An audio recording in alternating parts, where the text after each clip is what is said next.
Buenas tardes a todos los asistentes y esta será la última ponencia del curso y queremos dar un broche de oro, ¿no? Poner un broche de oro con un ponente que es el embajador de la República Helénica y el señor Enrique Viguera Rubio, y yo soy Rubén Cabro Carmona, subdirector de Guías Académicas de la Asociación Iures RJC, y me acompañará mi compañero David Ferrán, también subdirector de actividades académicas.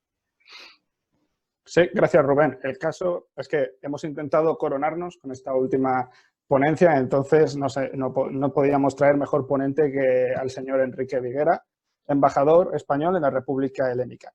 Lo cierto es que, como ya venía comentando a los que estabais antes de dar comienzo a la ponencia, he intentado aprenderme su currículum de memoria y es tan extenso que es casi imposible, o sea, me vais a permitir leer un poco. El caso es que su actividad formativa comenzó en la Universidad de Sevilla, donde estudió 5 años Derecho, se licenció, estuvo estudiando en el Colegio de Europa, en Brujas, Bélgica, durante un año y en la Escuela Diplomática de 1980 a 1981.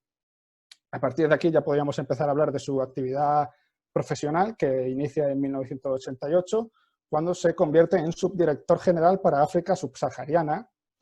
Luego pasaría a ser consejero de la representación permanente ante la Unión Europea durante 6 años, consejero en la Embajada de España en Canadá durante 2 años, y aquí es donde ya empezaría lo importante, pues fue subdirector general de Asuntos Generales de la Unión Europea durante 2 años.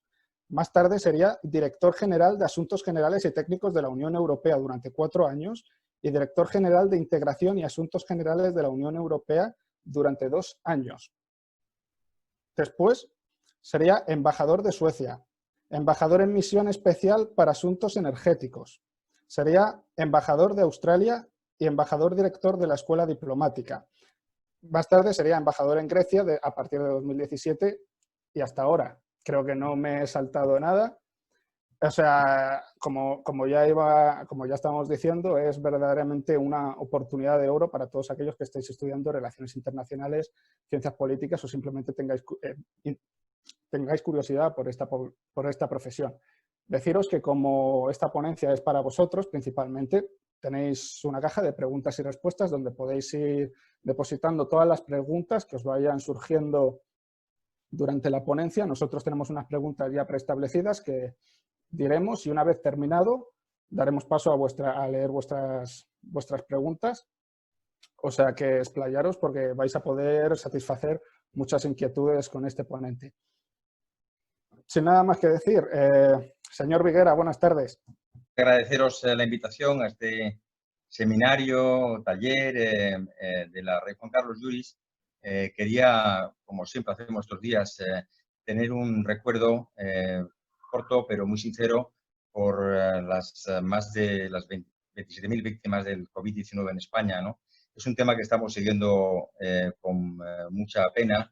Los que estamos fuera de España, aquí en Grecia, hace un par de semanas, el propio Ministerio de Asuntos Exteriores y el Parlamento griego rindió un homenaje a las víctimas de COVID-19 en España en un gesto muy entrañable de solidaridad con España y con nuestro país. Y no quería tampoco, en fin, iniciar esta reunión sin tener un sentido de recuerdo con todos ellos, ¿no?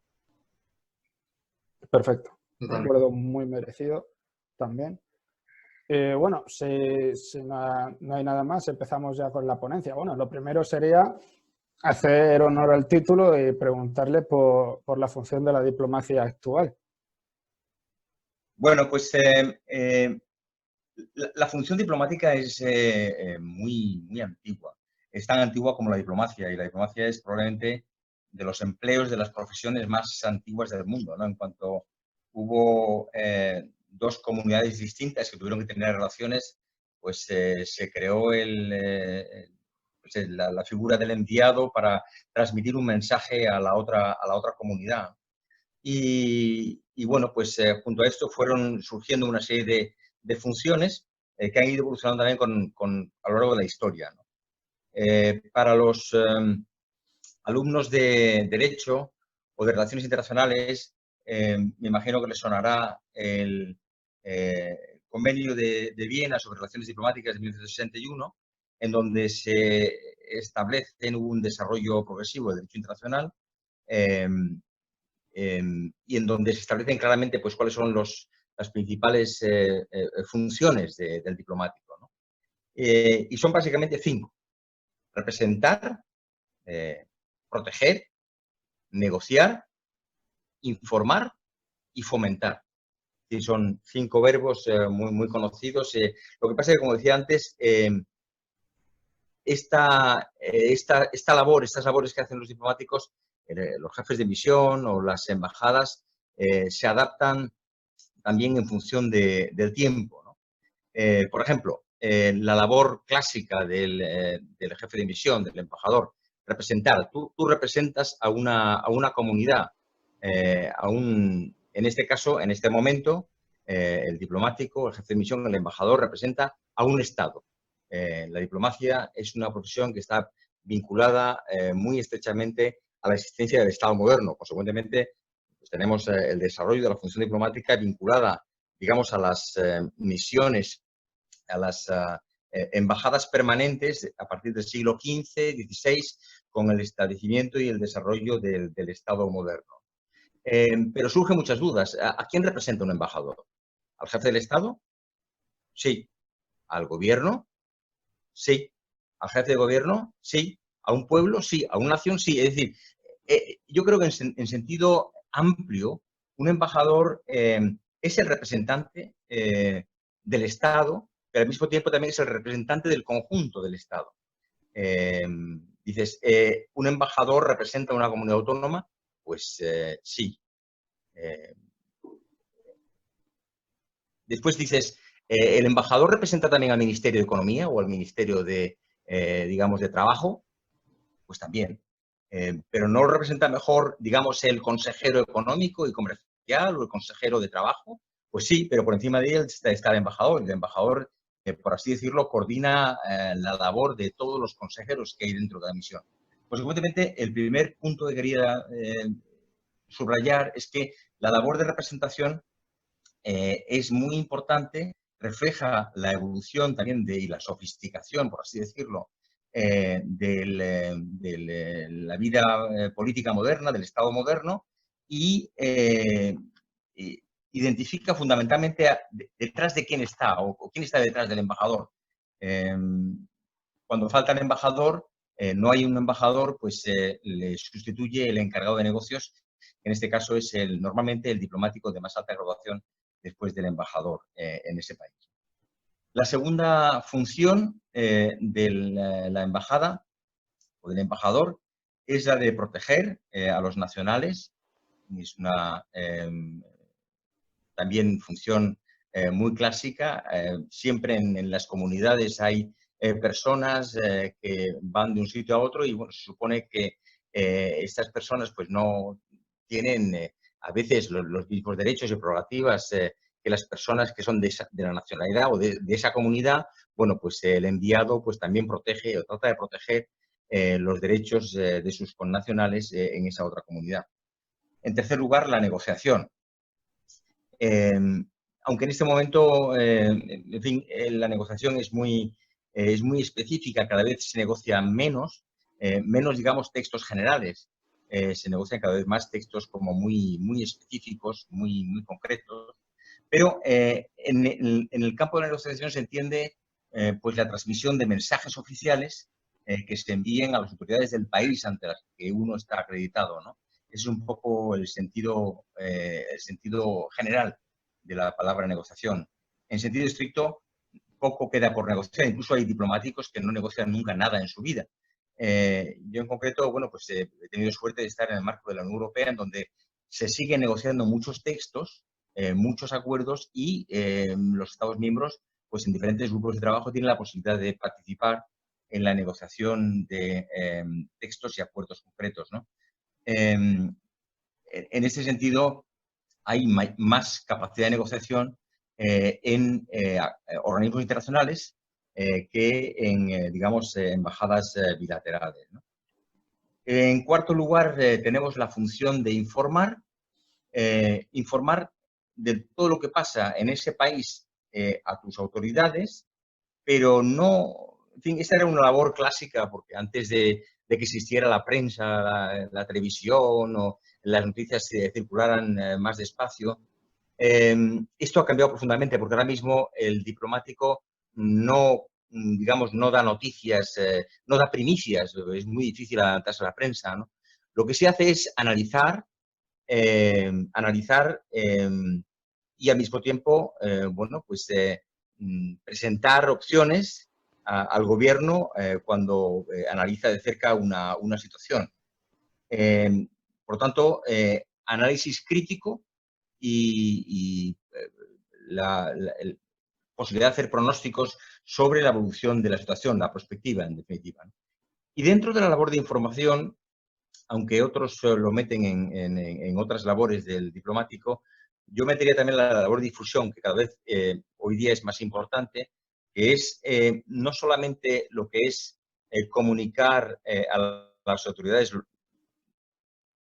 ante los que uno está acreditado las noticias o la información que tenga que dar de parte de su gobierno, sino al mismo tiempo mantener una interlocución permanente con la opinión pública del país ante el que estás acreditado. Por eso es tan importante, son tan importantes las redes sociales hoy día, en donde el diplomático, los diplomáticos, las embajadas tienen un papel tan relevante, ¿no? La diplomacia digital. También, evidentemente, pues la participación en periódicos, en comunicaciones, en seminarios, en mesas redondas, etcétera, para siempre teniendo, evidentemente, mucho cuidado, porque cuando un embajador interviene en este tipo de digamos, de eventos, pues la gente se fija en que, evidentemente, el embajador está transmitiendo una visión oficial. Por lo tanto, hay que tener mucho cuidado de que en un evento oficial el embajador no empiece a decir opiniones personales sobre temas excesivamente controvertidos, porque en fin, puede tener problemas. Y, en último lugar, y con esto ya termino esta introducción, una labor que es muy importante, sobre todo entre países amigos, es el fomentar y desarrollar todo tipo de relaciones culturales, relaciones económicas, relaciones comerciales, que, bueno, pues eso hay evidentemente todo un campo que hacer, en fin, relaciones que tener y, bueno, pues supone una parte muy importante de lo que es la vida normal de un diplomático en un país tercero. Y con esto acabo mi breve introducción sobre la función diplomática. Perfecto, muchas gracias. En primer lugar, creo conveniente preguntar un poco cómo es actualmente su vida de embajador en Atenas, un poco su día a día, su labor, cómo es la vida cotidiana de un embajador, en su caso, el embajador de España en Atenas. Bueno, tendría que decir que la vida de un embajador, la vida de un diplomático, es muy versátil. Puede cambiar muchísimo de un país a otro. Por ejemplo, antes, cuando estábamos preparando esta charla, comentábamos que es muy importante para un diplomático, por ejemplo, particularmente para un embajador, estoy pensando en los embajadores extranjeros acreditados en España, conocer bien a España, porque España no es Madrid. Evidentemente la embajada está en Madrid, pero España es plural y hay muchas diferencias entre comunidades autónomas. Pues lo mismo sucede en algunos países. Por ejemplo, en Estados Unidos, o en Alemania, o en Brasil, o en Rusia, países grandes, el embajador tiene más remedio que viajar constantemente, estar en contacto con las autoridades locales, ¿no? Pero, bueno, eso no ocurre, por ejemplo, en el Estado Vaticano, en donde el embajador en el Vaticano pues no tiene que viajar, no tiene que salir. Consecuentemente, estar en un país o estar en otro puede cambiar mucho lo que es tu vida, ¿no? En términos generales, yo diría que la vida de un diplomático es bastante variada, pero hay una rutina. Y si queremos clasificar esa rutina, yo siempre, desde mi época de escuela diplomática, cuando estaba director de la escuela diplomática, le decía a los alumnos de la escuela que si son diplomáticos se van a enfrentar a una vida que tiene más o menos, la mitad de su actividad profesional se ejerce en despachos. Tienes tu despacho en la oficina, como un despacho cualquiera, con tu ordenador, con tu agenda, con tus colaboradores. Y después, digamos, eso sería un poco la mitad de tu trabajo. Y la otra mitad de tu trabajo es un poco la vida social, las relaciones que tienes con la gente local, pero también los españoles que van a visitarte, los españoles que están en el país y que quieren hablar contigo, otros extranjeros, otros colegas que te quieren ver, con quien quieres tratar, seminarios en los que participar, en fin, actividades públicas que realizar. La oficina es un poco la mitad y la labor social es un poco la otra mitad. Esto es un poco la actividad diplomática. Yo creo que tiene la función del diplomático debe estar un poco compartida entre las dos cosas. Yo, evidentemente, mientras más mayor te haces, mientras más responsabilidades asumes en la misión diplomática, hasta llegar al puesto de embajador, más vida social vas teniendo. Un joven secretario de embajada recién salido que empieza a trabajar en una embajada, pues bueno, sí, tendrá relación con los secretarios de embajada de otras embajadas, gente joven, jóvenes funcionarios del ministerio, pero evidentemente no puede acceder, digamos, a otros, a niveles de altos cargos de ministerio, otros ministerios, en donde teóricamente son los consejeros más mayores o los embajadores los que tienen acceso a esas personas. De modo que mientras más avanzas en el escalafón y más mayor te vas haciendo, mayor, digamos, es el nivel de relaciones que vas teniendo, ¿no? Vale, perfecto. Entonces, aquí ya entraría la segunda pregunta, que sería, viendo la brevedad del puesto de representante de España en el extranjero, que le obliga a usted a estarse mudando cada 4 o 5 años, ¿cómo compagina estas continuas mudanzas con el ámbito familiar? ¿Cómo logra acostumbrarse al nuevo entorno y a las nuevas relaciones? Bueno, yo creo que el cambio de domicilio enriquece la vida de una persona, ya sea dentro del propio territorio nacional o más todavía fuera del territorio nacional, ¿no? Para nosotros los diplomáticos se constituye un elemento vocacional muy, muy importante, porque claro, si te haces diplomático y después no quieres salir al extranjero, pues es, no sé, es una especie de contradicción. Por lo tanto, conocer mundo, querer relacionarse con personas, más allá de tus fronteras, constituye parte del elemento, ese importante elemento vocacional del diplomático profesional, ¿no? El diplomático profesional es una persona, por lo general, bastante empática, en el sentido de que se sabe poner muy bien en los pies de la persona con la que está hablando, identificarse con la otra persona con la que está hablando eh, y ver un poco cómo piensa para intentar acercarse y hacerle pasar el mensaje de la forma más suave posible, aunque el mensaje sea un mensaje duro o fuerte, ¿no?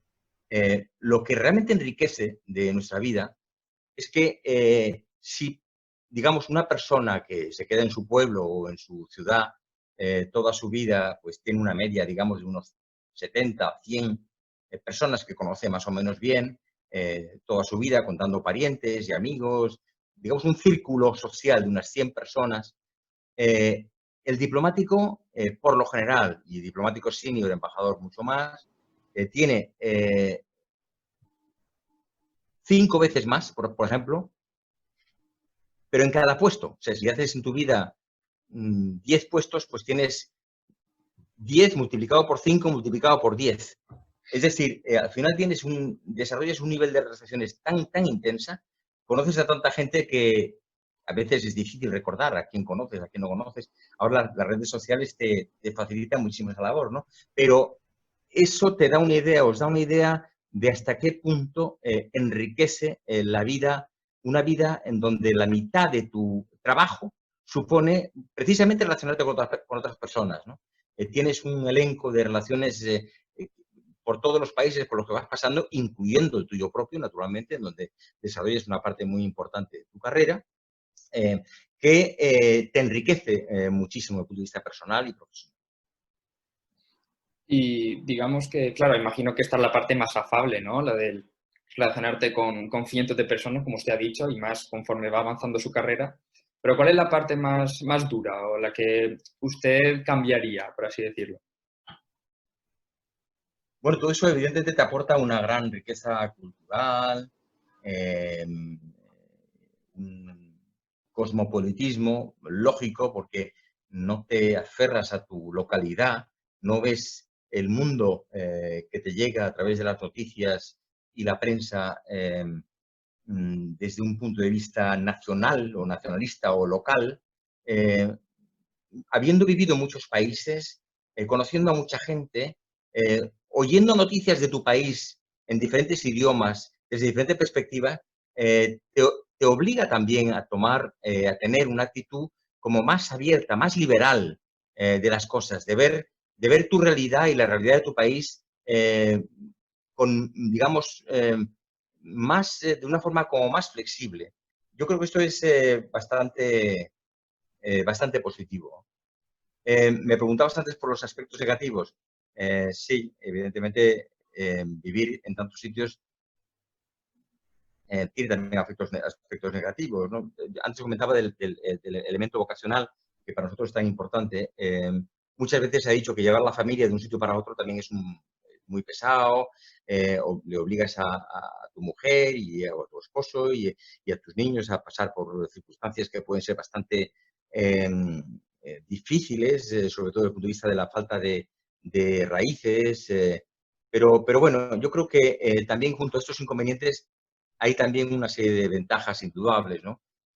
Los hijos de los diplomáticos también ganan, quieran o no quieran, esta riqueza que te da el cosmopolitismo, sobre todo además si ellos lo maman de muy pequeñitos, ¿no? Y por no hablar del tema de los idiomas, que cuando mejor se impregna uno de los idiomas es cuando eres joven, ¿no? Por lo tanto, hay que sopesar esas ventajas y esos inconvenientes. Para mí, sin duda alguna, la vida del diplomático tiene muchísimas ventajas que inconvenientes.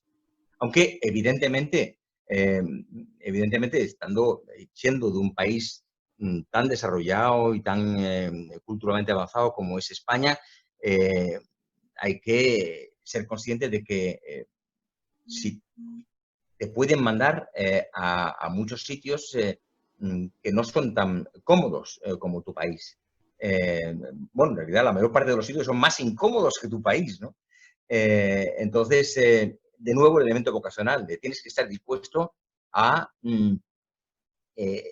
vivir en circunstancias más difíciles que las que tendrías viviendo en tu propio país, ¿no? Este es un elemento, evidentemente, que hay que tener en cuenta, pero yo creo que va también dentro de esa vocación que tiene el diplomático. Totalmente. Ha empezado usted haciendo un pequeño homenaje a las víctimas del COVID-19 y todos creo que sabemos cuál es la situación de España, pero quería preguntarle, ¿cómo ve usted a Grecia para afrontar esta crisis sanitaria en el aspecto humanista y en el aspecto económico? Bueno, pues no sé si sabéis que Grecia lo ha hecho francamente bien con esta crisis sanitaria.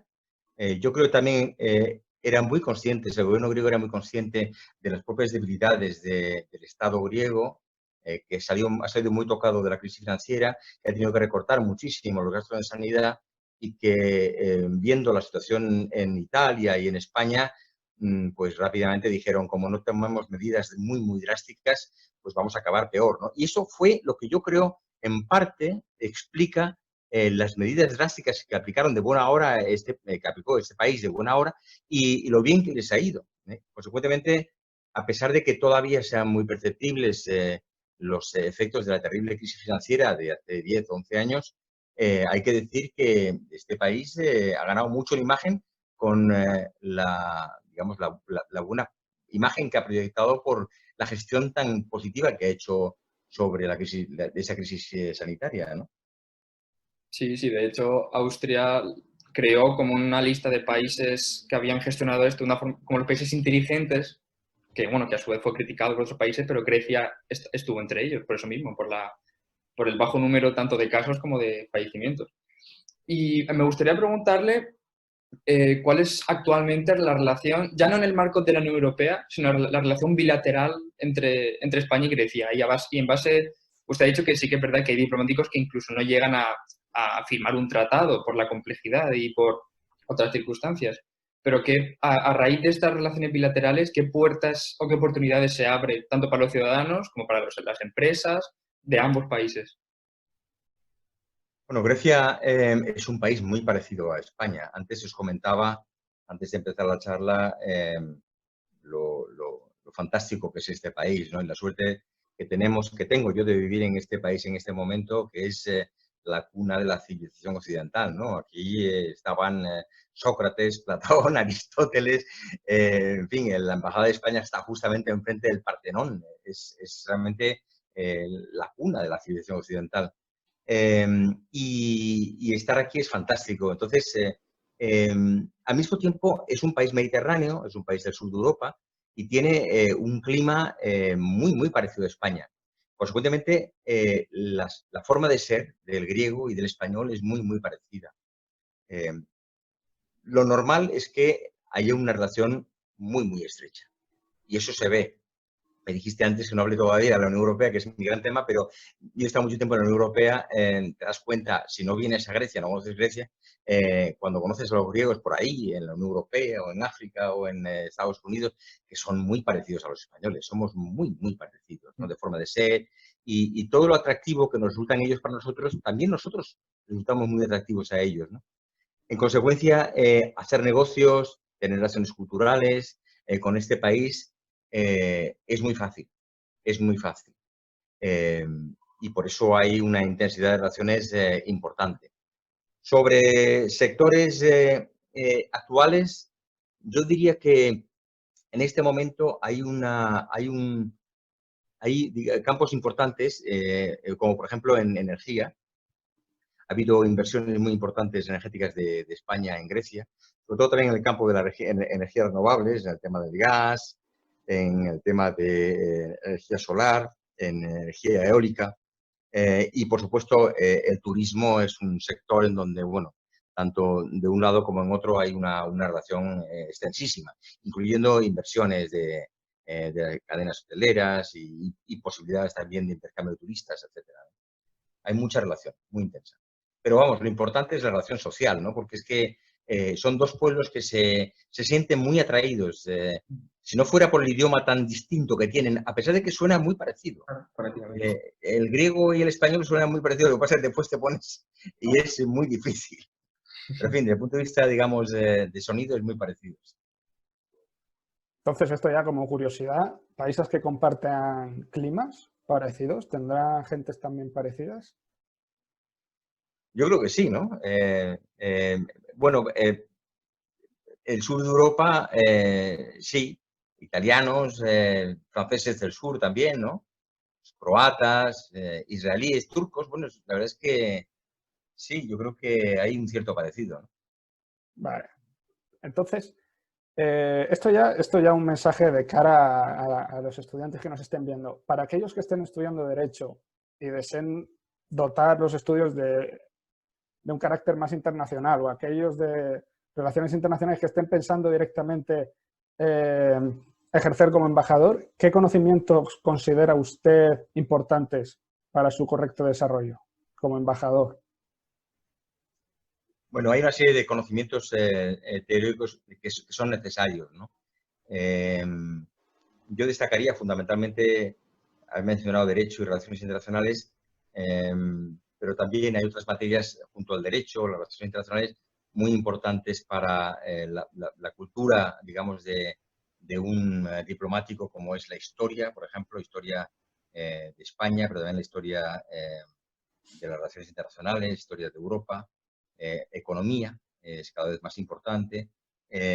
Una labor que es cada vez también más importante es la labor de comunicación, de periodismo y, por supuesto, la Unión Europea, todo lo que es la Unión Europea. Yo aconsejaría, aparte de estas digamos, asignaturas teóricas, que se intente el aprendizaje de idiomas lo antes posible, por aquello de que mientras más joven se aprende un idioma, más fácil resulta.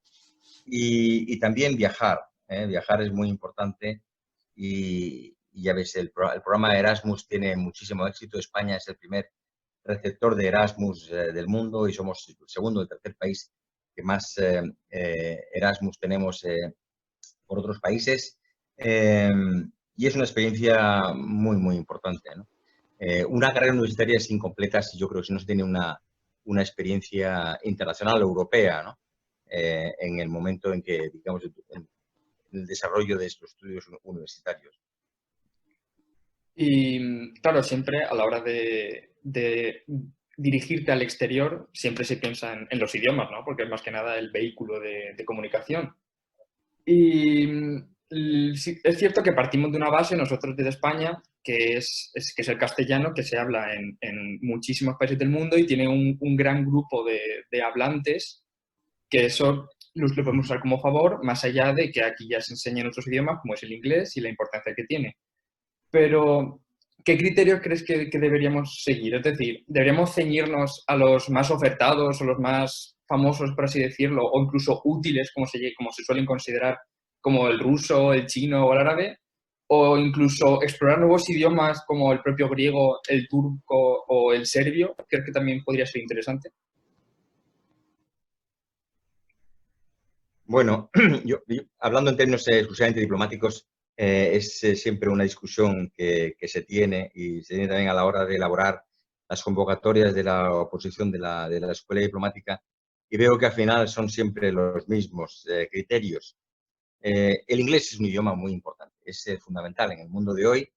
A lo mejor el mundo de mañana será distinto, pero de luego el mundo de hoy es el idioma vehicular por excelencia. El español, como dices, efectivamente es muy, muy importante. De modo que el español, un español o un hispanohablante puede tener menos necesidad de aprender bien inglés que otras personas de otros países, ¿no? Pero sí, yo creo que el inglés es fundamental. El francés, para un diplomático también, pero cada vez menos. Yo insistiría fundamentalmente en un buen inglés y eventualmente el francés. Estoy viendo que en la convocatoria de este año de la Escuela Diplomática han vuelto a poner el francés. Cuando yo estaba director, pusimos de segundo idioma obligatorio cualquiera de los de Naciones Unidas más el alemán y el portugués. Pero veo que han vuelto al francés como idioma obligatorio, sin perjuicio que después se pueda presentar cualquier otro de Naciones Unidas. Lo de aprender turco, serbio o polaco o idiomas de estos minoritarios, bueno, ya depende de cada cual, ¿no? Eso, yo creo que el aprendizaje sí que ocupa lugar. Y si en lugar de aprender serbio o turco te dedicas a estudiar bien el siglo XIX español, que es riquísimo y que es muy importante, probablemente sea mucho más relevante para tu propia formación que no aprender muy bien serbio, serbo-croata, ¿no? Claro. Bueno, al principio de la ponencia he leído su currículum muy extenso y he dicho varias veces que no me lo he podido aprender de memoria, pero usted ingresó en la escuela diplomática a principios de la década de los 80 y empezó su labor a finales de esa misma década. Entonces, la pregunta es, ¿qué sociedad global encontró en aquel entonces y cuáles fueron los retos de entonces? ¿Si ya se han salvado o hay algunos que permanecen en el tiempo? Pues la verdad es que se dice que en las relaciones internacionales el mundo cambia muy poco y es muy difícil cambiar el mundo a lo largo de la vida de una persona. Pero la realidad nos muestra, y sobre todo la realidad de los últimos años muestra que el mundo ha cambiado y cambia cada vez más rápidamente. Es increíble lo que ha cambiado el mundo. Antes todo parecía más sencillo. Yo cuando ingresé estábamos en plena Guerra Fría. Bueno, pues hablábamos del sistema de planificación centralizada. Características del sistema de planificación centralizada, ¿no? El Comecon. En fin, no existía la globalización, por supuesto. En España acabamos de inaugurar un régimen, una transición con mucha dificultad. Yo recuerdo que, estando yo en la escuela diplomática, fue cuando tuvo lugar el intento de golpe de Estado, el 23F. Y bueno, fue como una especie de momento crítico y decir, pero bueno, ¿dónde estamos? Y pensamos que estamos en un mundo en el que vamos a consolidar la democracia y nos dimos cuenta la fragilidad de todos los sistemas, ¿no? Estábamos también en un momento en el cual España no formaba parte de la Unión Europea. Yo recuerdo veíamos que evidentemente íbamos hacia ello, pero no estábamos todavía allí, ¿no? Por suerte, yo he desarrollado mi carrera a lo largo de todos estos años en un momento en el que, pues eso, se cayó el muro de Berlín, terminó la Guerra Fría, empezamos con la integración europea en serio, con el Tratado de la Unión de Maastricht, el Tratado de Lisboa, con el sistema económico monetario, con la globalización, con la emergencia de los países emergentes, valga la redundancia, ¿no? Un mundo que es totalmente distinto del que existía cuando yo ingresé en la carrera, ¿no? Y en el que afortunadamente, bueno, pues he tenido la suerte de hacer mi pequeñísima contribución en este mundo cambiante, ¿no? Particularmente en el mundo de la integración europea, ¿no? Por lo tanto, el mundo ha cambiado mucho, pero yo creo que el mundo va a cambiar todavía más. ¿Dónde? No lo sé, no lo sé. Pero evidentemente, por hablar de un ejemplo que tenemos muy reciente, que es el COVID-19 y el confinamiento al que nos ha obligado, pues eso yo creo que va a cambiar profundamente nuestros hábitos, va a cambiar profundamente también nuestras sociedades, nuestra forma de ver el mundo y también las relaciones internacionales. ¿Cómo no? Por supuesto que sí. Y usted acaba de mencionar la integración europea, ¿no? Que es un asunto que ya lleva años, desde la propia creación, de hecho, y desde que se fueron metiendo los países de la cúpula, de lo que era la cúpula soviética, y a tenor de esto, como la propia integración que aún queda trabajo por hacer, ¿qué retos crees que los diplomáticos del futuro o los propios asistentes a esta ponencia, que en unos 5 años, ¿a qué crees que se enfrentarán? ¿A qué mundo? ¿A qué retos se enfrentarán? Pues mira, yo creo que en este momento estamos realmente en un momento histórico. Yo nunca he visto nada parecido. Digamos, el plan de recuperación económica que anunció von der Leyen, la presidenta de la Comisión, anteayer en el Parlamento Europeo, y al que se refirieron Macron y Angela Merkel hace unos días en esa conferencia conjunta. Yo creo que esto va, si sale, que en fin, habrá que ver un poco cómo se desarrolla la negociación de ese importante plan, puede significar un cambio para mejor de la Unión Europea. Yo creo que en la Unión Europea nos hemos enfrentado a la globalización de una forma completamente desigual a Estados Unidos o a China, a las grandes potencias, que son grandes países en sí mismos, que pueden tener pueden enfrentarse pues, con una gran población y una regulación única a una situación especial. Pero en la Unión Europea tenemos siempre el problema de la atomización y de los intereses nacionales, que hace que es muy difícil a veces enfrentarnos juntos a problemas que nos vienen y que se afrontan mejor conjuntamente que no separadamente, ¿no? Pues yo creo que esta circunstancia, el COVID-19 nos ha puesto en esta tesitura de tener que enfrentar conjuntamente a una situación única. Tenemos la experiencia de la crisis financiera, gracias a Dios, que nos ha permitido ver con mayor claridad cómo hay que reaccionar ante ese tipo de cosas. Y en este momento, evidentemente, este tipo de planes supondrán, de hecho, un movimiento en pro de la integración europea bastante significativo. Yo creo que tendríamos que aprovechar este momento para profundizar más en la Unión Europea que nos viene, ¿no?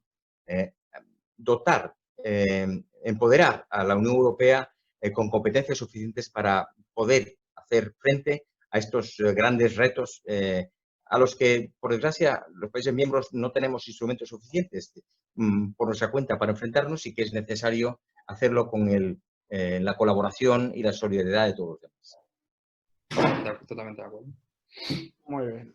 Entonces, aquí se nos presentan países como Grecia, países como España, incluso países como Italia, que de cara al Mediterráneo son países muy importantes. Yo creo que ninguno de los tres países se queja de tener esas playas tan magníficas, pero sí es cierto que esto ha dado lugar a ciertas crisis migratorias y estos países se han visto especialmente afectados. Entonces, aquí la pregunta es, ¿hasta qué punto la cooperación entre estos países, la diplomacia entre ellos, puede ayudar a dar una respuesta a nivel europeo y cuál podría ser esta respuesta? Bueno, este es un claro ejemplo de lo que estaba contando antes, ¿no? Como más específico en el tema de la inmigración al que nos estamos enfrentando en este momento en la Unión Europea. Y es que se ha visto claramente, ¿no? Es imposible que Grecia, un pequeño país, se pueda enfrentar a una inmigración masiva que le puede llegar del este, o incluso España, siendo un país más grande, con más medios, se enfrentara en los años 90 a la crisis de los cayucos, no sé si os acordáis, cuando venían tantísimos cayucos a Canarias y, bueno, España lo intentó hacer porque en ese momento la Unión Europea no tenía o no quería escuchar en fin, esos problemas que después se han ido haciendo problemas suyos, porque son problemas de todos, ¿no? Y en España tuvimos que improvisar una serie de instrumentos muy complejos, como acuerdos internacionales con los países de África, incrementar la cooperación al desarrollo, enviar personal español, para precisamente intentar prevenir esa afluencia masiva de cayucos aprovechados por las mafias internacionales que nos creaban un gravísimo problema, ¿no? En fin, sorteamos el problema como pudimos, pero claro, 20 años más tarde tenemos el mismo problema, pero a nivel europeo, porque es que las mafias, los movimientos de población son imparables y hay pues, muchos flujos de población que vienen de África Occidental, de África Central, del este de Europa, del este del Mediterráneo, y todos con destino a Europa, ¿no? No se puede parar esos flujos. Y tampoco se puede dejar, yo, por el propio interés europeo, la responsabilidad de la gestión de esos problemas a los países por donde entra esa inmigración. Consecuentemente, se impone la necesidad de una gestión conjunta, solidaria, de la emigración, como de tantos otros problemas. La emigración realmente es uno de ellos. Y en este momento, ese problema no está solucionado. Está siendo discutido, se puede profundizar y se puede intentar solucionar a medio plazo, pero todavía no está solucionado. Hay muchos elementos muy positivos, pero yo creo que hasta que no se llega a una solución realmente solidaria, en donde se compartan los problemas que tiene Grecia con Grecia, los problemas que tiene España con España, los problemas que tiene Italia con Italia, será imposible llegar a una solución conjunta a nivel europeo. Yo creo que estamos en el buen camino, lo que pasa es que no es fácil, hacerle ver, digamos, a un sueco o a un holandés que el problema que tiene Nápoles, por poner un ejemplo, o la isla de Malta con la entrada de refugiados africanos, pues pueden en última instancia recalar en un barrio de Estocolmo, por poner un ejemplo, ¿no? Bueno, yo creo que esta idea, este discurso, esta discusión a nivel comunitario está calando. Yo creo que con el paso del tiempo se solucionará. A medio plazo yo confío en que, desde el punto de vista de lo que es el asilo y el refugio, se puede llegar a una solución pronto, porque ya lleva este tema discutiéndose desde ya mucho tiempo, pero el tema de la inmigración económica es otra cuestión que tardará lógicamente más tiempo en solucionarse, pero estoy convencido de que la única forma de solucionarse es a nivel europeo.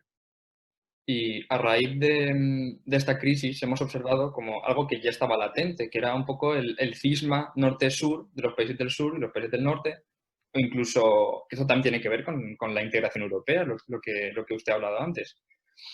Así que actualmente, de cara a un momento de la historia que parece que va a cambiar de una forma bastante rápida, ya no una revolución, pero sí que tras el COVID, una nueva forma de ver la sociedad, ¿qué mensaje le mandaría a Europa y lo que la Unión Europea a los ciudadanos? Yo soy optimista por naturaleza y europeísta. Yo, como decías antes, me formé en el Colegio de Brujas, ahí conocí a mi mujer también, hemos estado juntos. Desde entonces somos muy europeístas los dos y creemos profundamente en la integración europea, que ha sido un poco la idea motor de mi vocación también diplomática, ¿no? En consecuencia, te puedes imaginar que el plan franco-alemán de este momento, pues estoy encantado porque veo que hay luz al final del túnel y que esta crisis tan terrible, en donde estamos viendo las consecuencias tan tremendas en el empleo y en otros aspectos, ¿no? En los países del sur, pues tenemos posibilidades de superarlo, ¿no? Yo tengo un mensaje de optimismo. Hay posibilidades de que en Europa se pueda seguir integrando, de que los europeos nos comprendamos cada vez mejor, que pongamos nuestras diferencias de lado y veamos no tanto el pasado y nuestras diferencias actuales, sino nuestros intereses comunes. Siempre tenemos bastante que ganar juntos, sobre todo, bueno, si pensamos que tenemos que ganar, si queremos estar realmente en un papel, llevando un papel importante de cara al futuro. Europa simboliza unos valores que para mí son únicos en el mundo. Yo creo que son, en fin, en valores que también compartimos con los norteamericanos, por ejemplo, pues, desde el punto de vista de liberalismo y la constitución, la separación de poderes, etcétera, ¿no? Pero hay muchas sociedades que no comparten nuestros principios y valores, ¿no? Por lo tanto, yo creo que Europa tiene que seguir ahí, digamos, la vanguardia mundial, precisamente para intentar pues eso, compartir con todos los países del mundo esos valores que nos han hecho ser como somos y dentro de los cuales la solidaridad entre nosotros juega un papel muy, muy relevante. Muy Pues bien. creo que Pues vamos al turno de preguntas. hemos agotado las preguntas del guión, o sea que damos paso a las preguntas de los asociados. Que hay bastantes, la verdad. Sí. La primera la hace Lucía Donastimento. ¿Cómo de relevante es el papel de un embajador en el marco de la Unión Europea? Bueno, ahí os tengo que explicar que en la Unión Europea hay embajadas de los Estados miembros que se llaman representaciones permanentes. Entonces, por lo general, las representaciones permanentes de los Estados miembros en Bruselas, ante la Unión Europea, son las embajadas más importantes de cada país. En el caso de España, por ejemplo, ponemos un ejemplo, la representación permanente de España, hay funcionarios de todos los ministerios, por lo general son funcionarios muy, muy cualificados, y puede haber, como no sé en este momento cuántos habrá, pero puede haber como 50, 60, 70, 80, ¿no? Que siguen todos y cada uno de los aspectos de la evolución de la Unión Europea, desde el punto de vista regulatorio, desde el punto de vista político, en fin, lo cual hace que, bueno, pues estas embajadas son embajadas muy, muy especiales. Por lo general, para los países terceros, la embajada más importante, o las embajadas más importantes, son las embajadas en Nueva York, Naciones Unidas, ¿no? Para los países europeos, os puedo decir sin lugar a dudas que las embajadas más importantes son las que tenemos en Bruselas. No ante el Reino de Bruselas, ante el Reino de Bélgica, sino, o ante la OTAN, que también están en Bruselas, sino la representación permanente ante la Unión Europea. Es la embajada más importante que tenemos y, evidentemente, en esa embajada no hay uno, hay 3 embajadores en este momento. Está el embajador representante permanente, que está en un comité que se llama Coreper 2, en donde se ven los temas, por lo general, políticos, generales, económicos y de justicia interior. Y después hay otro embajador adjunto, pero también es embajador, donde que se va a un comité que se llama Coreper 1, en donde se ven todos los demás temas sectoriales, desde medio ambiente, a telecomunicaciones, a sanidad, a agricultura, etcétera, temas muy importantes también de la propia integración comunitaria.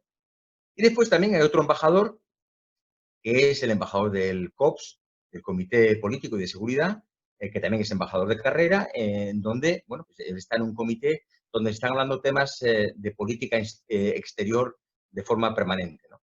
Los 3 tienen una actividad bastante autónoma, aunque evidentemente tanto el embajador del COPS como el embajador de Coreper 1 están sometidos a, digamos, a la autoridad jerárquica del embajador representante permanente, pero gozan de bastante autonomía, como también tiene bastante autonomía todos los consejeros que dependen de sus propios ministerios, pero también jerárquicamente del propio embajador. Todo es un poco complejo, pero es simplemente para deciros que es la embajada más importante que tiene España. Y todos los países miembros de la Unión Europea, por cierto. Y a continuación, Diego Antón pregunta si hay diferencias en el trabajo que tiene que hacer en la embajada de Suecia y en la actual, la de Atenas. Antes comentábamos que el trabajo es muy, muy variado y depende un poco del sitio donde estés. Suecia y Grecia son dos países que, a pesar de que están geográficamente, digamos, muy diversos, uno está en el norte de Europa, otro está en el sur, son bastante parecidos, en el sentido de que son los dos países comunitarios.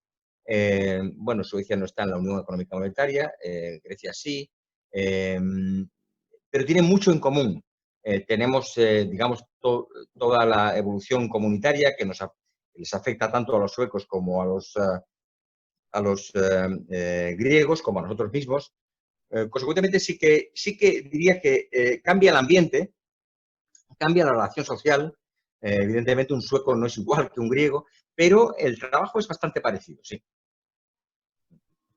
Muy bien. Eva Álvarez nos pregunta, ¿cómo se avanza o se asciende en la escala diplomática? Bueno, a diferencia de la escala militar, en donde puede haber méritos y se puede subir por méritos, en la carrera diplomática no, es puramente por antigüedad. Además, cuando uno sale de la carrera, pues pierde la antigüedad y se queda rezagado en el escalafón. Consecuentemente, nuestros grados son grados en los que se va ascendiendo en función de la propia antigüedad. Hay secretarios de tercera, segunda, primera, consejeros, ministros de tercera, segunda, primera y después embajadores. Ahora, no todos los embajadores, como yo, por ejemplo, embajadores de España, somos embajadores de carrera. Yo soy diplomático profesional y tengo el grado de ministro, creo que en este momento soy ministro de primera, no estoy seguro. Pero no soy embajador de carrera, no soy embajador todavía. Embajador, yo creo que en este momento hay 15 o 20 en la carrera diplomática y yo, a pesar de ser muy antiguo, no soy tan antiguo como los 20 más antiguos de la carrera diplomática. Hay una pequeña diferencia con el grado militar. Se asciende por antigüedad, fundamentalmente. Julio Pulido pregunta ¿qué es más representativo, el consulado o la embajada? Bueno, hacen dos labores distintas, a pesar de que los que están al frente de las mismas son diplomáticos, pero ejercen funciones distintas. Y la función consular es distinta de la función diplomática. El embajador es representante, es el representante, pero el cónsul, digamos, es un poco el representante de cara a sus propios nacionales y para sus propias funciones consulares de protección también es el que defiende los intereses de sus nacionales en esa comunidad, ¿no?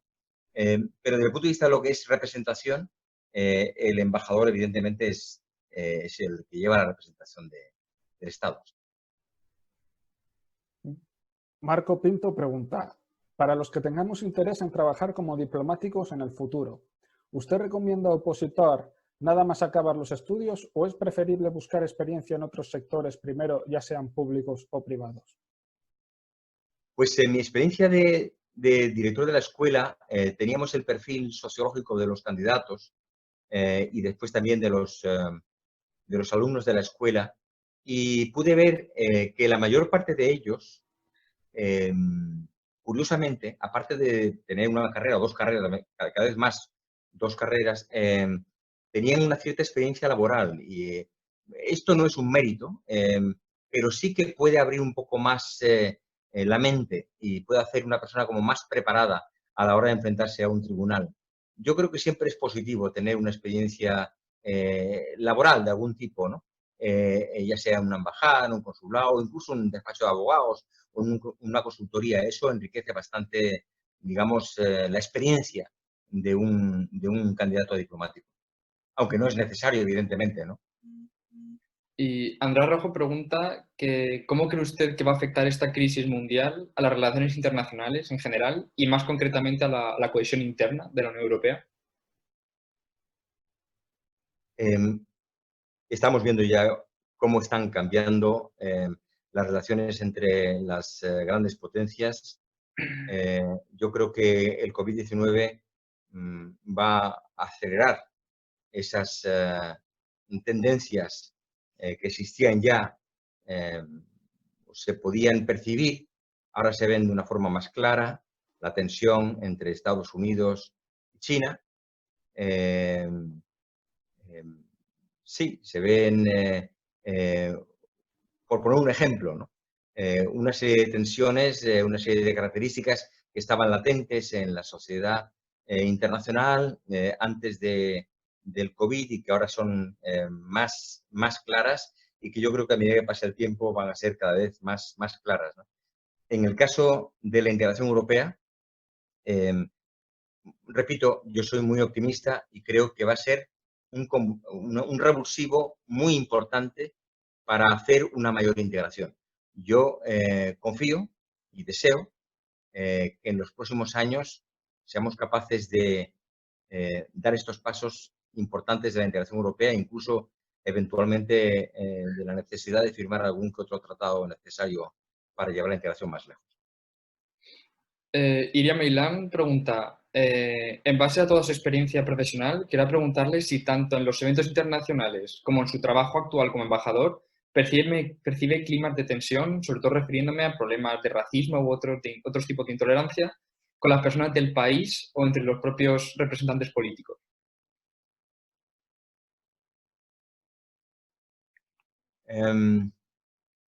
No sé si he entendido bien la pregunta, pero evidentemente estamos viendo como una consecuencia también de la evolución de la sociedad internacional, cómo hay regímenes políticos que se están eh, presentando como alternativas importantes a las democracias y al pluralismo, como los populismos a veces se presentan o los regímenes con soluciones fáciles se presentan como alternativas para solucionar problemas sociales de carácter complejo, ¿no?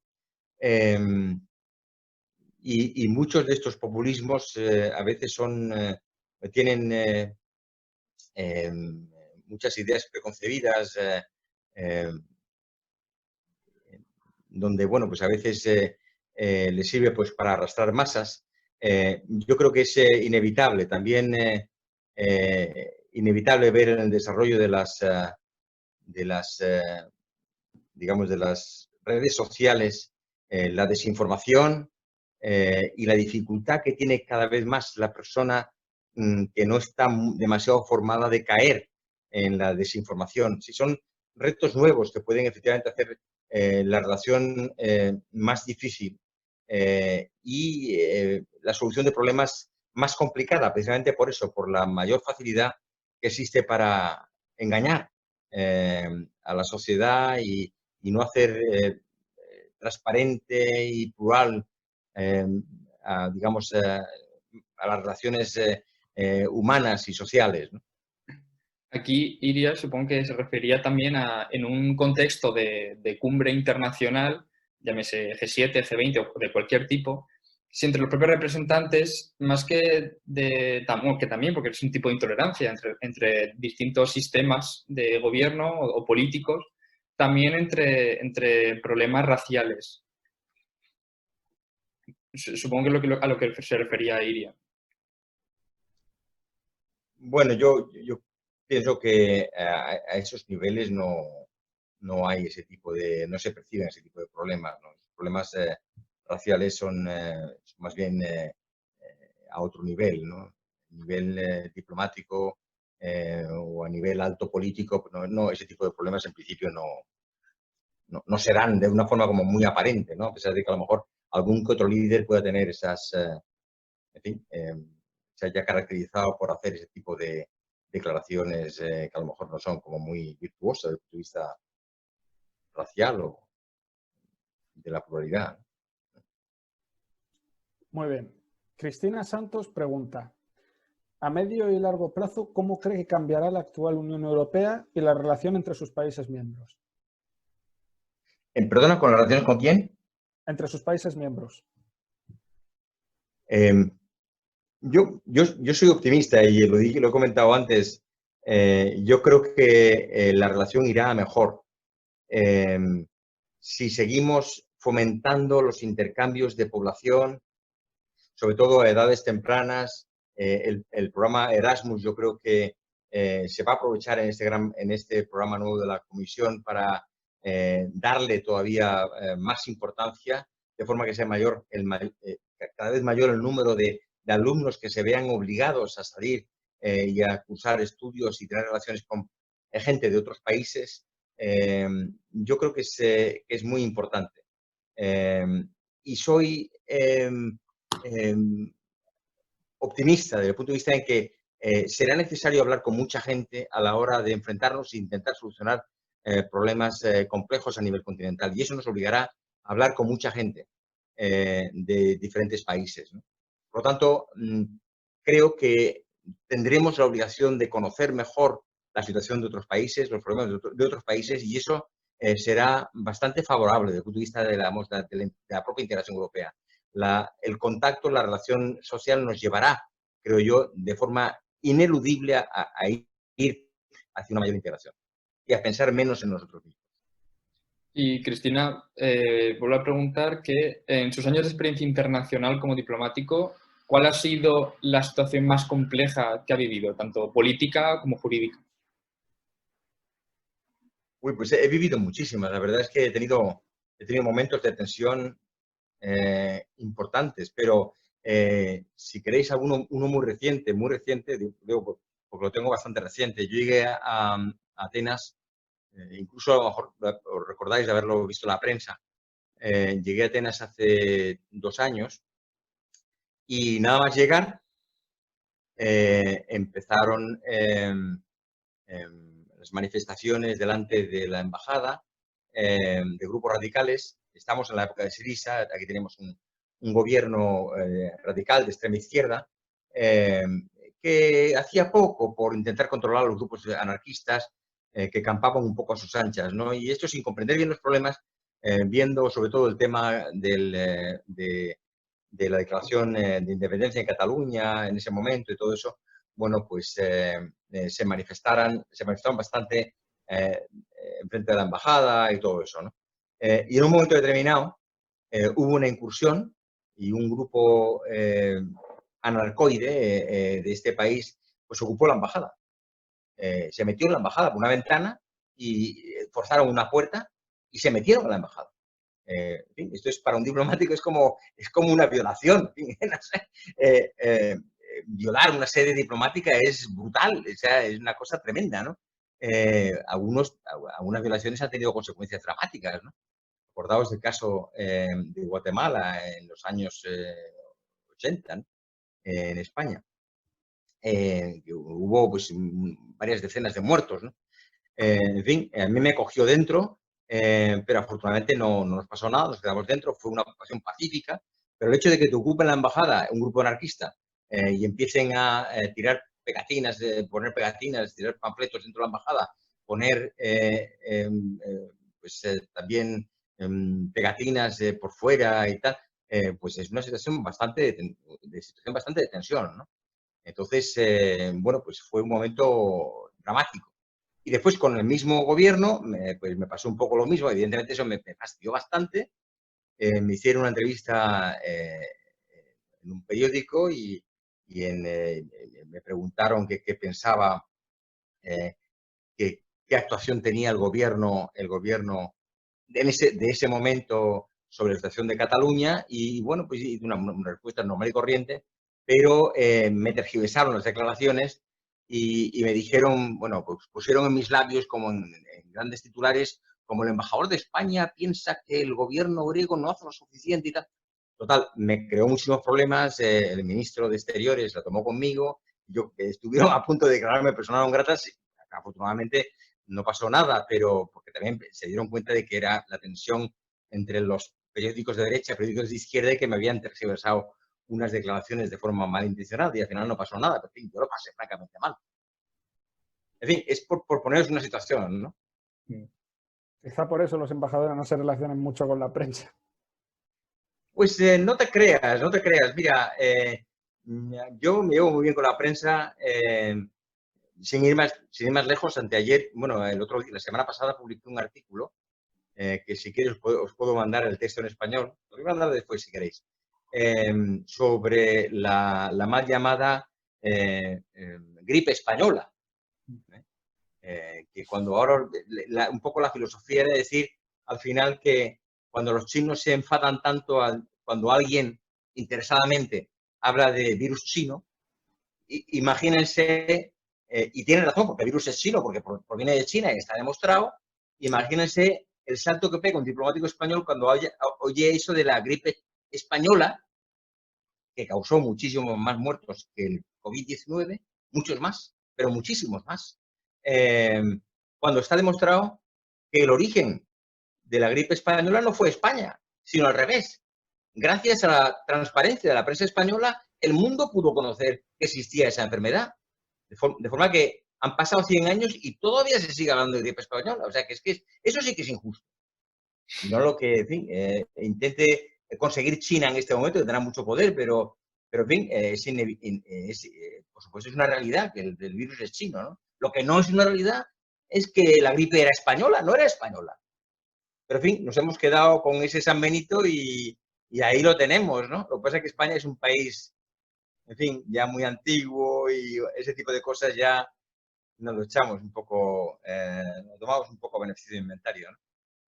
Pero bueno, sí, tenemos mucha relación con la prensa, participamos mucho en seminarios, estamos en los medios cuando tengamos que aparecer en los medios, ¿no? Cuando tengamos que pasar mensajes sobre la situación en España, cuando nos interpretan mal, por ejemplo, en el tema de Cataluña, pues ahí tenemos que estar como muy presentes, ¿no? Muy activos para intentar dar una visión lo más objetiva posible, ¿no? Lo más objetiva posible, sin caer, por supuesto, tampoco digamos, en una situación como militante, ni mucho menos, ¿no? Nosotros somos representantes del Estado y de la sociedad española. Andrea Roja pregunta, ¿para un aspirante a la diplomacia cree usted que el hecho de ser mujer puede suponer alguna limitación? ¿Cómo puede afectar el choque cultural en relación al papel de la mujer en la sociedad en el desarrollo de la carrera diplomática? Pues mira, esa pregunta me gusta muchísimo porque además me he enfrentado a ella, he escrito también sobre ella y creo que es justamente lo contrario. Si una mujer tiene vocación internacional, una mujer española tiene vocación internacional, yo no creo que haya una mejor salida profesional que la carrera diplomática española. Por diferentes razones. Desde luego, en ningún, digamos, medio profesional va a estar más protegida que una embajada, en donde, evidentemente, al ser una embajada de España, tenemos que aplicar la legislación española de forma estricta y en España, bueno, pues hay en principio una igualdad de género militante y garantizada, ¿no? De modo que las mujeres que trabajan en la misión diplomática española, en cualquier misión diplomática española, goza de los mismos derechos que los hombres, por supuesto, ¿no? Si es diplomático también, evidentemente, nada más tiene el rango jerárquico que le corresponde.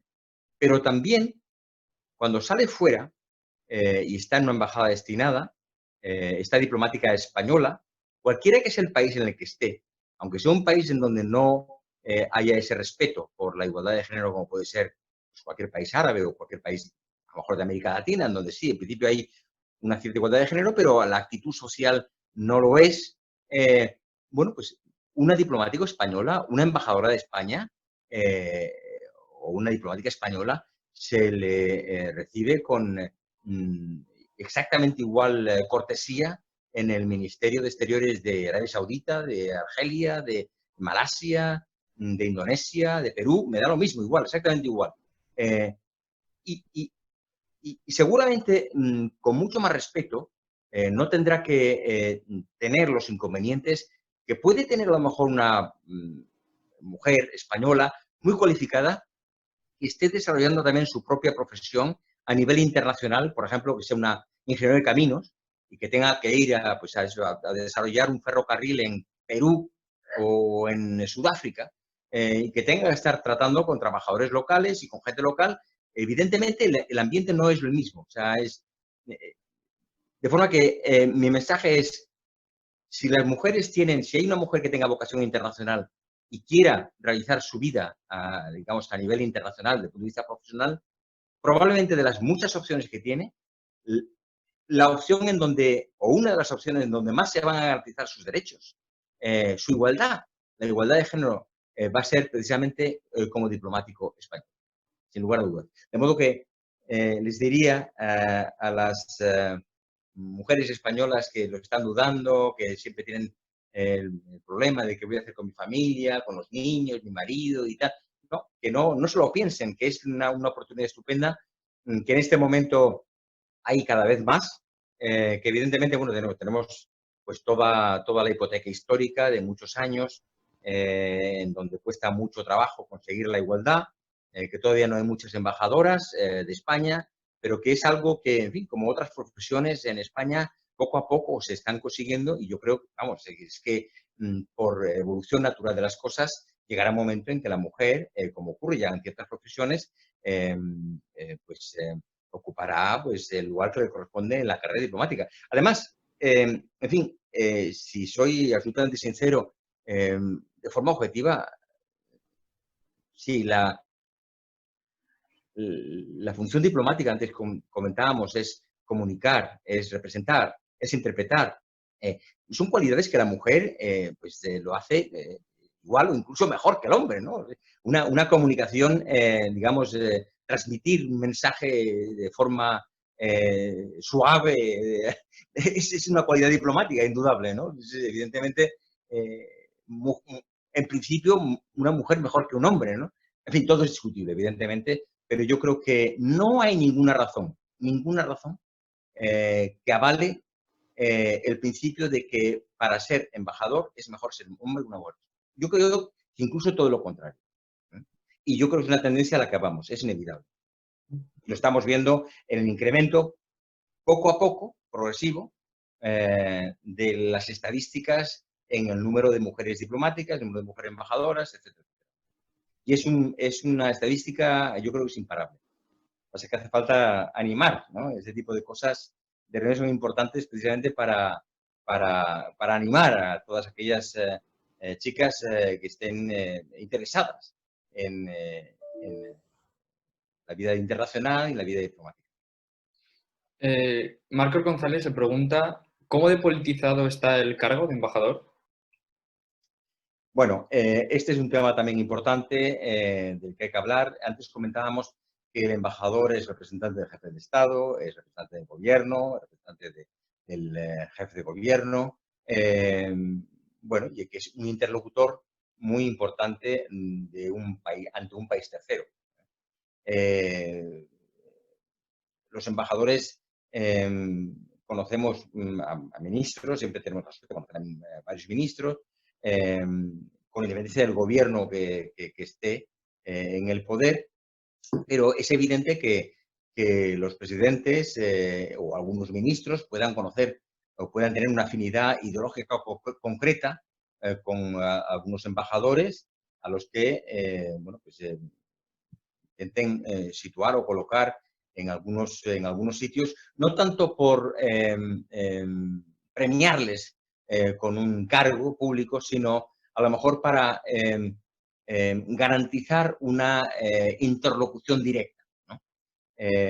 Bueno, hay países que llevan este principio del embajador político hasta extremos un poco exagerados, a mi modo de ver, como Estados Unidos, y otros como Alemania, Francia, España, Italia, que somos como más profesionales, que tenemos una carrera diplomática muy, muy profesionalizada, muy antigua, que se presta poco a este tipo de cosas, pero evidentemente es inevitable. Es inevitable que, bueno, pues de repente, pues nombren a alguien, algún político embajador en algún sitio, ¿no? Evidentemente, la actitud de la carrera diplomática formada por profesionales que se han pasado toda una vida en el extranjero y han preparado una o dos oposiciones muy fuertes, pues no les gusta esta situación, ¿no? Pero es inevitable porque está legislado así y es perfectamente posible que se pueda hacer, ¿no? Es perfectamente posible y además perfectamente comprensible en según qué situaciones. Bueno, en primer lugar, perdón si se me ve aparecer y desaparecer. Creo que mi equipo está decidiendo no funcionar según le da. Al principio los problemas los daba usted, ahora los doy yo. El caso es, Virginia Tricio pregunta, ¿cuánto tiempo hay que dedicarle a las oposiciones? Cuando yo estaba de director de la escuela diplomática, la media era 4 años. 4 años.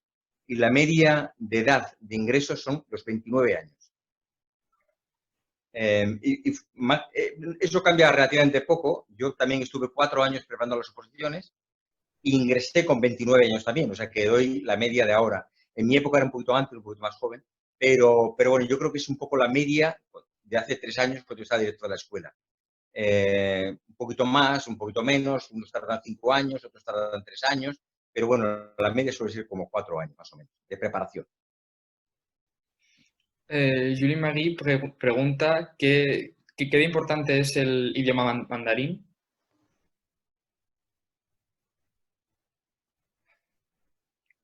El mandarín, evidentemente, desde el punto de vista, digamos, mundial, es un idioma importantísimo porque lo habla muchísima gente, pero están casi todos concentrados en un solo país, aunque después hay minorías de este país en muchos países, ¿no?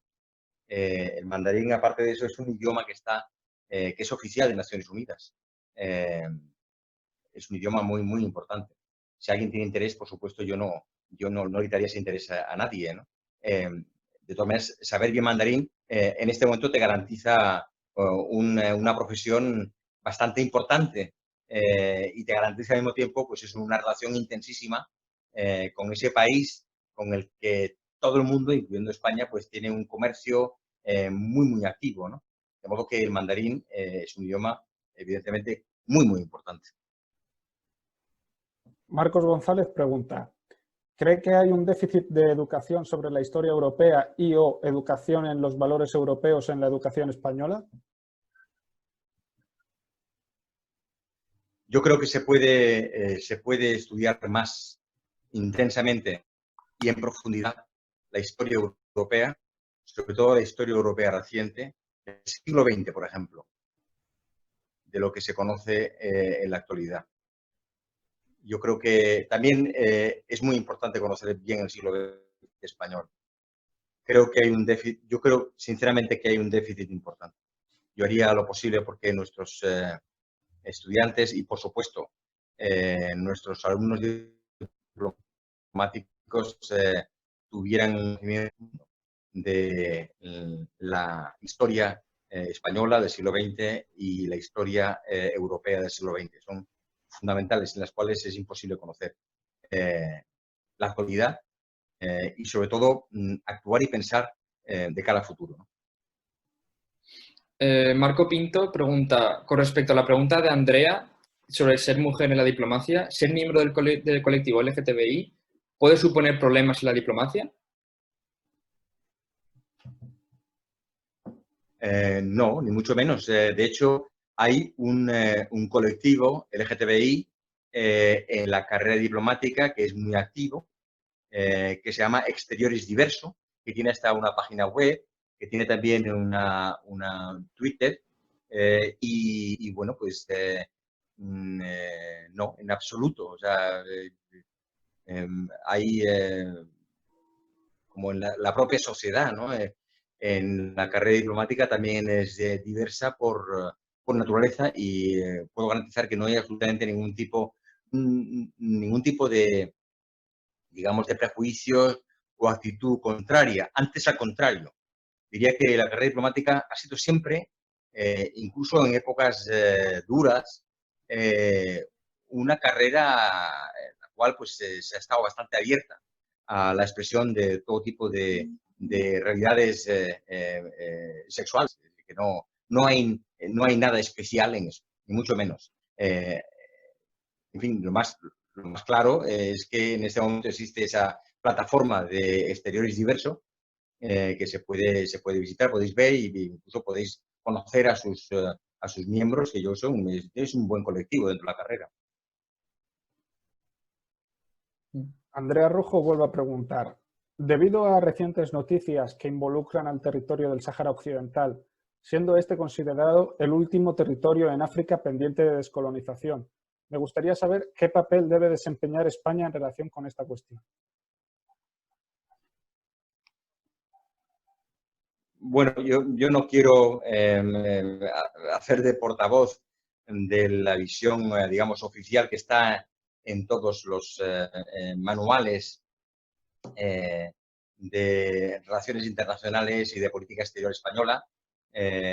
Yo simplemente aconsejaría que se mire cuál es la actitud del gobierno español sobre el tema de la descolonización del Sáhara Occidental y que nuestro embajador en Naciones Unidas conoce perfectamente bien, y por supuesto los ministros de Exteriores y los directores generales de la zona conocen perfectamente bien. Yo me he dedicado, yo no conozco los detalles muy a fondo, me he dedicado más a temas de la Unión Europea, pero evidentemente la posición oficial es que el Sáhara Occidental es un territorio todavía a descolonizar y, bueno, pues España como antigua potencia colonizadora tiene una responsabilidad y actuamos en consecuencia. Y, Dejo ahí. y por último, Berta Gómez pregunta, cuando decides que te gustaría dedicarte a la diplomacia, ¿cuál sería el primer paso a dar?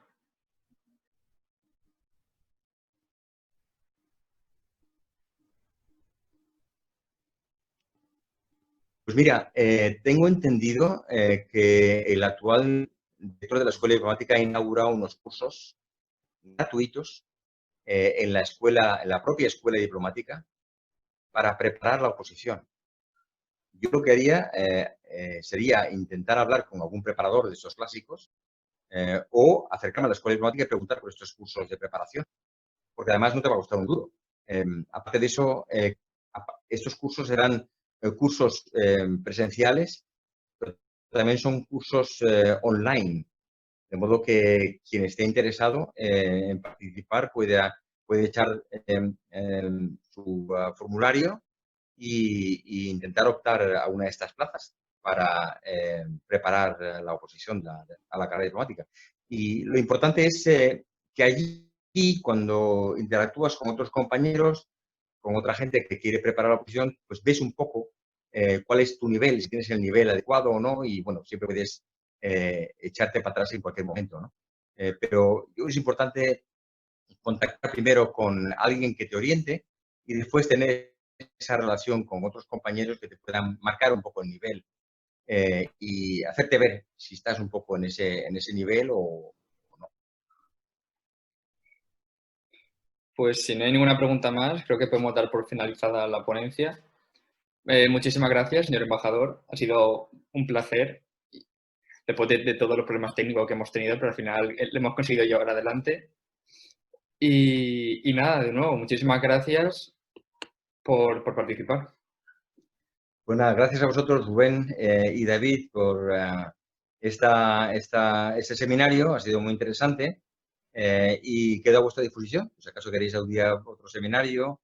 Y lamento los problemas técnicos que hemos tenido que me ha obligado a utilizar el teléfono móvil. Estoy haciendo con el teléfono móvil cuando tenía, ya ves, todo el sistema con la pantalla detrás, el Partenón detrás y los auriculares estos inalámbricos.